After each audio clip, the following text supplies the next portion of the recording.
This is the Refrigeration Lab, and our group is Noah, Blake, Jose, Vishwa, and Eric.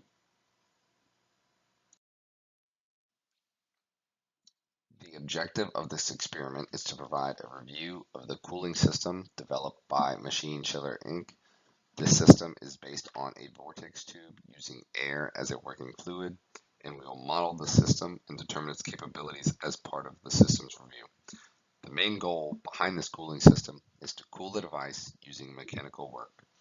We will characterize the compressor's ability to pressurize the system, which will give us the relationship between motor setting and system pressure. We will characterize the input-output properties of the vortex tube, which will help determine the rate of energy transfer using temperature and mass flow rate.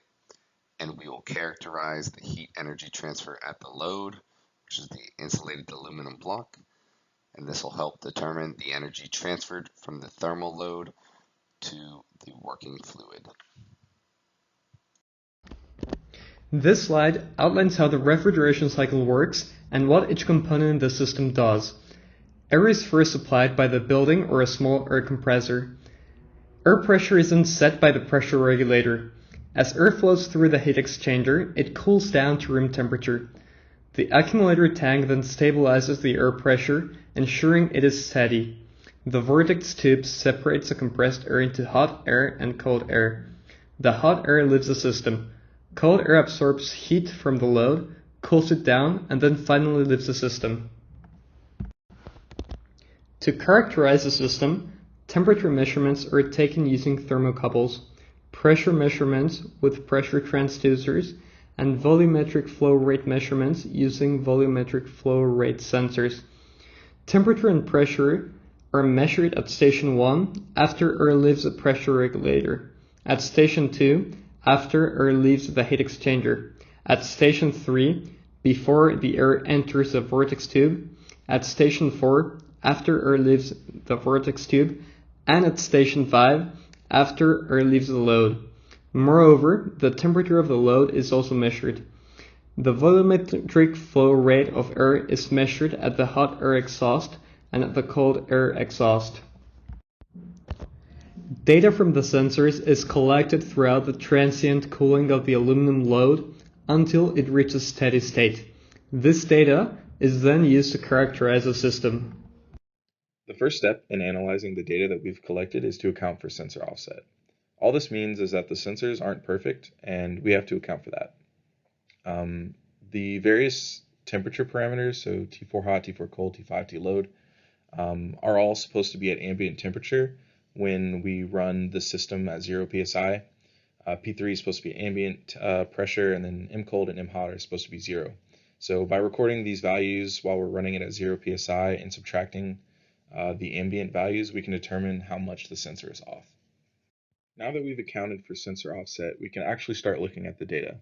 Here we have graphs displaying the relationships between P3 and T cold and P3 and M cold. The key takeaway here is to look at how tightly the data shows a linear relationship. The graph on the right displaying P3 and M cold shows a very linear relationship, whereas the graph on the left relating P3 and T cold does not appear to be quite so linear. Here, things are similar but a little different. This time, P3 and T hot show a very linear relationship, whereas P3 and M hot not so much. The importance of linearity of these relationships comes into play with the uncertainty and error when we're analyzing the system due to the assumptions that we've made. Next, we want to compare the experimentally calculated Q ambient to the theoretically calculated Q ambient. The representative change between these two is in the calculation of the R insulation. We can calculate the experimental R insulation by running the model in steady state in order to make the assumption that the Q load is equal to 0 and therefore Q air is equal to Q ambient. From this, we get the following equation where we can rearrange to solve for R insulation, having obtained the rest of the terms. We get the following values for Q ambient and R insulation at different nominal PSIs. We then calculate the experimental R insulation from the given K insulation and measured insulation area and depth. We get a value of 19.3. This is obviously not super close to the values obtained experimentally, though it does seem to be getting closer as nominal PSI increases. Also, we note that the values experimentally vary with test pressure, though this should not be the case. One reason why the range of R insulation values is so varied could have been because steady state was never reached for the lower PSI data sets. The T load and T5 values seem to still be dropping by the time the recording stopped, so in this case, more than 2,500 samples should have been collected. The experimental R insulation value for 80 psi is closer to the theoretical value, and it does appear to have reached steady state. These are the calculated combined uncertainty values for the experimental enthalpy rate to air for each nominal psi value. Air propagation analysis was used to account for uncertainty from the cold mass flow rate, T5, and T4 cold. These are the calculated combined uncertainties for the heat transfer rate due to ambient heating. At steady state, the heat transfer rates due to air and ambient heating should be the same. These values were calculated using the theoretical R insulation value. Based on the calculated uncertainties, there is an overlap between the two heat transfer rates.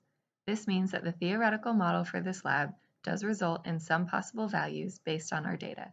However, the large amount of uncertainty for Q air means that the sensors need to be improved. The next steps are to determine the relationship of the motor speed and generated pressure. Also, within this analysis, we will determine the energy exchange of the heat exchanger and the accumulator tank. Then we will run a transient cooling analysis of the load to get the Q load. Then we can finally complete our total energy balance by integrating the rate equations for Q air and Q ambient. We can then analyze the total energy balance and look at the deviation that would be marked as Q discrepancy.